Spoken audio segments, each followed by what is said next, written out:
اس کو آیت تطہیر کہتے ہیں۔ اس کے بعد اللہ کے رسول صلی اللہ علیہ وسلم نے ارشاد فرمایا، اے رسول کے گھر والوں، اللہ صرف یہ ارادہ فرماتا ہے، کیا ارادہ فرماتا ہے؟ تم سے ہر قسم کی نجاست دور رکھے اور تم کو خوب ستھرا اور پاکیزہ رکھے۔ کس کو؟ بولو بھائی، اہل بیت کو۔ اس کو سمجھنے کے لیے میں ایک مثال دوں کہ ابھی ہمارے برادر محترم پیر طریقت حضرت مولانا مسرور شاہ قادری صاحب ہیں، اگر میں ان کو کہوں کہ حضرت میں ہر مہینہ آتا ہوں، میرے لیے کوئی بنگلہ بنائیے تو میں یہاں رہ سکوں، یہ تو ہے الگ سے گوری بنگلہ بنائیے، تو آپ کی نظر اس پہ نہیں پڑے گی، آپ کی نظر مسرور قادری صاحب پر نظر پڑے گی کہ یہ بنانے کی طاقت رکھتے ہیں یا نہیں، کیونکہ میں نے ان سے کہا کہ آپ بنائیے۔ اگر میں یہ کہتا کہ حضرت میرے پاس بھی آپ آتے ہیں، آپ کے لیے الگ سا ایک بلڈنگ بناؤ میں اپنے چمباڑی میں، تو آپ کی نظر ان پر نہیں رہے گی، مجھ پر رہے گی کہ میں طاقت رکھتا ہوں یا نہیں رکھتا ہوں۔ اس لیے کہ میں بنگلہ بنانے کے لیے میں کہہ رہا ہوں میرے یہاں میں آپ کے لیے بناؤں گا، تو آپ کی نظر ان پر رہے گی، یہ بنائیں گے یا نہیں بنائیں گے، یہ طاقت رکھتے ہیں یا نہیں رکھتے ہیں۔ تو بلا تمثیل رب العالمین قرآن پاک میں ارشاد فرما رہا ہے، انما یرید اللہ لیذھب عنکم الرجس واہل البیت ویطہرکم تطہیرا۔ اے رسول کے گھر والوں، اللہ صرف یہ ارادہ فرماتا ہے، کیا کہہ رہا ہے؟ اے رسول کے گھر والوں، اللہ صرف یہ ارادہ فرماتا ہے تم سے ہر قسم کی نجاست دور رکھے اور تم کو خوب ستھرا رکھے۔ اب بتاؤ دوستو، اللہ ارادہ کر رہا، یہاں دنیا کے اندر اگر میں ارادہ کرتا تھا اس کے لیے بلڈنگ بنانے کا تو لوگ مجھے دیکھتے، میری طاقت کو دیکھتے۔ اب ہم اللہ کی طاقت کو تو مانتے نہ بھائی، اللہ ارادہ کر رہا کہ اللہ ارادہ کر رہا، قرآن میں پاک میں اللہ پاک ارشاد فرما رہا ہے، رسول کے گھر والوں، اللہ صرف یہ ارادہ فرماتا ہے کہ تم سے ہر قسم کی نجاست دور رکھے اور تم کو خوب ستھرا اور پاکیزہ رکھے۔ اللہ طاقت رکھتا نا بھائی، جب وہ اللہ جب طاقت رکھتا ہے تو ہم کون ہوتے ہیں جن کے تعلق سے کہیں؟ اب لوگ بولتے ہیں کہ نسب کام نہیں دیتا، نسب کوئی فائدہ نہیں دیتا، ان کے بزرگان کے، ان کے دادا پردادا ولی تھے، وہ ولی تھے، متقی تھے، پرہیزگار تھے، ہم ان کو مانتے، ان کو نہیں مانتے، ان کو مانتے، ان کو نہیں مانتے۔ ہم کہتے ہیں نسب، جو بولتے نسب فائدہ نہیں دیتا، فائدہ نہیں دیتا، میں کہتا ہوں نسب وہ فائدہ دیتا ہے جو تم نہیں جانتے۔ آپ دیکھیں قرآن پاک میں نے پچھلی مرتبہ حضرت موسیٰ علیہ السلام، حضرت خضر علیہ السلام کا واقعہ سنایا تھا۔ حضرت موسیٰ علیہ السلام نے خواہش ظاہر کی تھی کہ خضر علیہ السلام سے میں آپ کے ساتھ رہنا چاہتا ہوں تاکہ میں کچھ حاصل کروں۔ مختصر یہ کہ وہ واقعہ قرآن پاک میں، حضرت خضر علیہ السلام ایک ایسے گاؤں میں گئے جس گاؤں والوں نے انہیں کھانا نہیں دیا، پانی نہیں دیا، بھوکے رکھا، پھر بھی حضرت خضر علیہ السلام جاتے جاتے ایک دیوار گر رہی تھی، خضر علیہ السلام اس کو ہاتھ سے سیدھا کرتے، دیوار باندھتے اس کو سیدھا کرتے۔ موسیٰ علیہ السلام کیا فرماتے ہیں، اے خضر، ان گاؤں والوں نے ہمیں پانی تک نہیں دیا، کھانا تک نہیں دیا، کہ آپ ہیں کہ ان کی دیواریں سیدھا کرتے چل رہے ہیں؟ آپ ہیں کہ ان کی دیواریں سیدھا کرتے چل رہے ہیں۔ مختصر یہ کہ خضر علیہ السلام نے کیا فرمایا، موسیٰ یہ گاؤں والے غدار ضرور ہیں، یہ گاؤں والے ہمیں پانی نہیں دیا، کھانا نہیں دیا، ٹھیک ہے، میں نے اس دیوار کو اس لیے ٹھیک کیا کہ ان کے دادا پردادا شجر دادا متقی تھے، پرہیزگار تھے، متقی تھے، پرہیزگار تھے، اس دیوار کے نیچے انہوں نے خزانہ دفن کیا ہے، یہ یہاں کے لوگ غدار ہیں، اگر یہ دیوار گر جاتی تو یہ یتیموں کا خزانہ یہ لوگ لوٹ کر لے جاتے،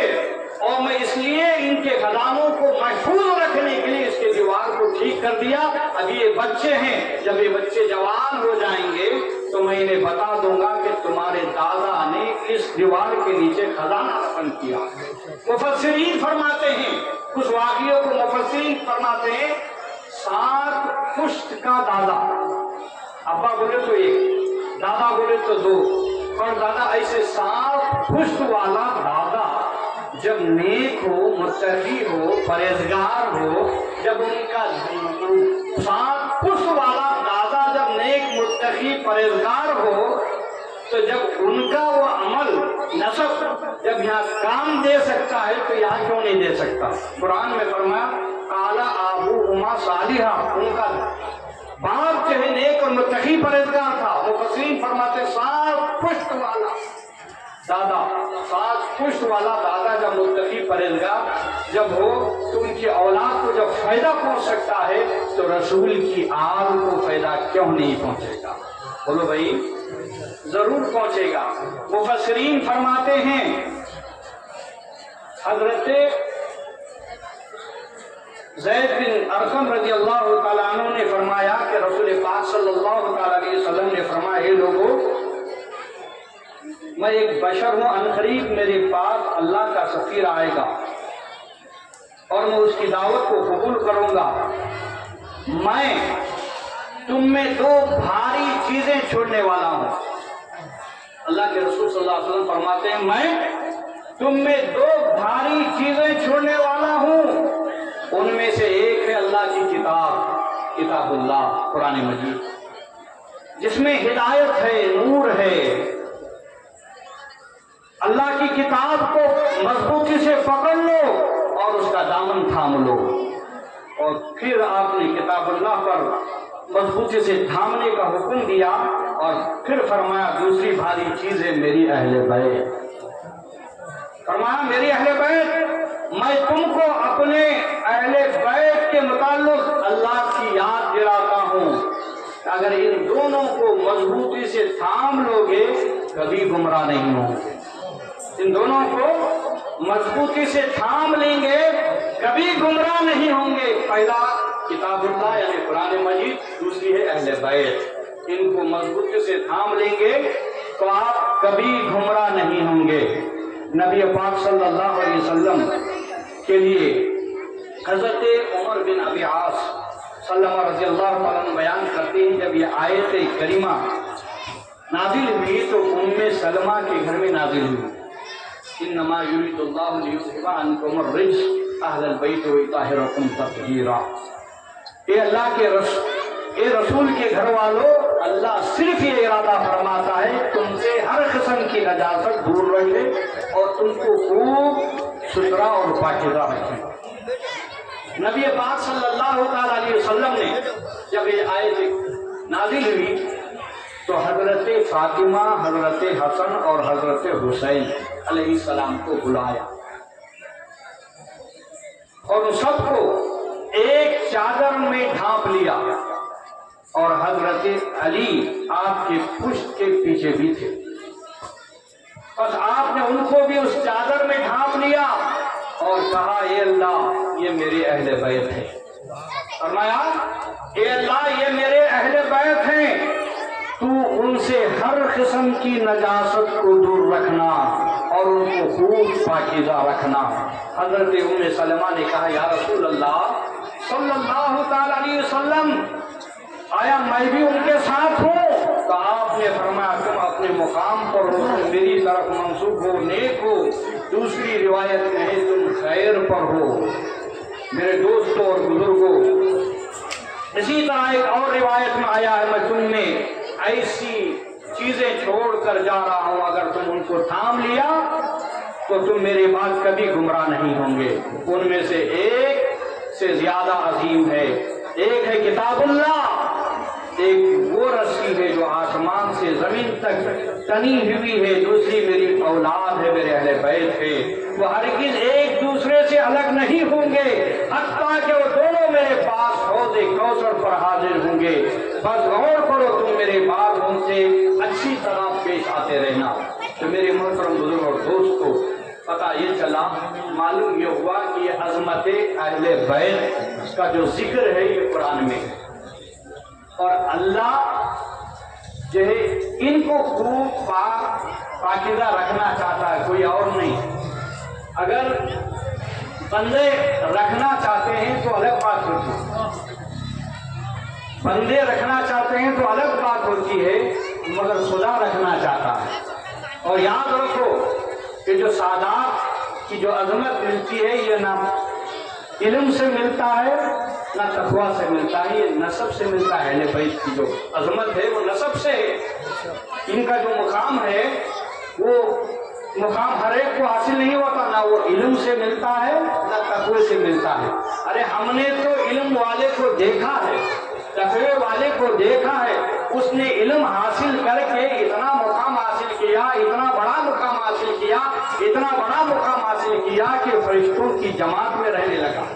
پھر اس نے علم حاصل کر کے اتنا بڑا مقام حاصل کیا، اتنا بڑا مقام حاصل کیا کہ وہ فرشتوں کا سردار ہو گیا، معلم الملائک یعنی فرشتوں کو پڑھانے والا ہو گیا۔ مگر ہم نے دیکھا علم کو حاصل کر کے، تقوی کو حاصل کر کے اس نے فرشتوں کے برابر رہا اور فرشتوں کا استاد رہا، لیکن تھوڑی سی بے ادبی کی تو دھٹکارا گیا، جنت سے نکالا گیا۔ میں آپ کو پوچھنا چاہتا ہوں، تو کیا اسے اس کا علم بچا سکا؟ کیا اس کا تقویٰ بچا سکا؟ نہیں، نہ علم بچا سکا نہ تقویٰ بچا سکا۔ مگر اہل بیت کا مقام وہ مقام ہے، مفسرین فرماتے ہیں قیامت کے دن میدان محشر قائم ہوگا، نفسا نفسی کا عالم ہوگا، یہ اہل بیت جو رہیں گے یہ اپنے باپ داداؤں کے پیچھے پیچھے جائیں گے، وہ رسول اللہ کے پیچھے جائیں گے، غوث اعظم کے پیچھے جائیں گے، غریب نواز کے پیچھے جائیں گے، بندہ نواز کے پیچھے جائیں گے، داتا گنج بخش کے پیچھے جائیں گے، میر مسعود عالم شاہ کے پیچھے جائیں گے۔ اس مقام کو بڑے سے بڑا عالم بھی اس مقام کو پہنچ نہیں سکتا جو خواجہ غریب نواز کے ساتھ جاتا ہو، جو بندہ نواز کے ساتھ جاتا ہو، جو غریب نواز کے ساتھ جاتا ہو، جو غوث اعظم کے ساتھ جاتا ہو۔ میں آپ سے پوچھنا چاہتا ہوں، اس مقام کو دنیا کا کیا سب سے بڑے عالم، بڑے سے بڑا مفتی کیا میدان محشر میں غوث اعظم کے ساتھ ساتھ جا سکتا ہے؟ یہ کون سی چیز جو غریب نواز کے ساتھ لے کر جائے گی، وہ کون سی چیز تھی جو بندہ نواز کے ساتھ لے کر جائے گی؟ وہ علم نہیں ہے، وہ تقویٰ نہیں ہے، وہ نسب ہے جو بندہ نواز کے ساتھ لے جا رہی ہے، وہ نسب ہے جو غریب نواز کے ساتھ لے جا رہی ہے، وہ نسب ہے جو غوث اعظم کے ساتھ لے جا رہی ہے۔ تو نسب ایک ایسی چیز ہے، نسب نہ محنت سے ملتا ہے، نہ علم سے ملتا ہے، نہ تقوی سے ملتا ہے، اور نسب صرف اور صرف خدا کے فضل سے ملتا ہے، نہ علم سے ملتا، نہ تقوی سے ملتا، نہ محنت سے ملتا ہے۔ اللہ کا جس پر فضل ہو جاتا ہے اس کو رسول اللہ کی نسبت حاصل ہو جاتی ہے۔ نسب علم سے نہیں، تقوی سے نہیں، محنت سے نہیں، اللہ کے فضل سے نسب ملتا ہے۔ تو میرے محترم بزرگوں اور دوستو، آج عظمت اہل بیت کو بیان کرنے کا مقصد یہی ہے کہ سادات کرام کا ادب احترام کرے، ادب احترام کرے۔ آپ دیکھیں، آپ نے سنا ہوگا حضرت جنید بغدادی رحمۃ اللہ تعالی علیہ، آپ وقت کے بہت ہی بڑے پہلوان تھے، پہلے سب سے دنیا کے اندر سب سے بہت بڑے پہلوان تھے۔ ایک غریب سید زادہ ان کے یہاں آیا، آ کر پہلوانی کا چیلنج کرنے لگا، پہلوانی کا چیلنج کرنے لگا۔ حضرت جنید، تو میرے ساتھ مقابلے کی دعوت دے رہا ہے؟ وہ کہا ہاں بالکل میں مقابلے کی دعوت دے رہا ہوں۔ سارے اس دور کے بغداد کے اندر سارے لوگوں کو جمع کیا گیا کہ آج جنید کے ساتھ ایک ایسا پہلوان بھی آیا ہے کہ جو جنید کو پچھاڑنے والا ہے، ایک ایسا پہلوان بھی آیا ہے جو جنید کو پٹکنے والا ہے۔ اس دور میں حضرت جنید جیسا پہلوان کوئی نہیں تھا، ان کے مد مقابل کوئی کھڑا ہونے والا نہیں تھا۔ ایسے دور میں حضرت جنید کو مقابلہ کرنے کے لیے ایک سید زادہ دبلا پتلا، اگر جنید ایک ہاتھ مار دے تو گر جائیں، ایسا دبلا پتلا سید زادہ آتا ہے، جنید سے